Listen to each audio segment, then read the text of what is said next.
আমি তো মাদ্রাসার লাইনে পড়িনি, আমি কিভাবে ইসলামের খাদেম হতে পারি? আমি তো স্কুলে পড়েছি, কলেজে পড়েছি, ভার্সিটিতে পড়েছি।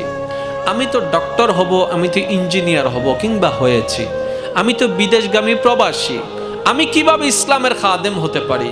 আমি শ্রদ্ধার সাথে শুধু এতটুক বলবো, ইসলামের খাদেম শুধু আলেম ওলামা নয়, প্রতিটা মুসলমানে ইসলামের খাদেম।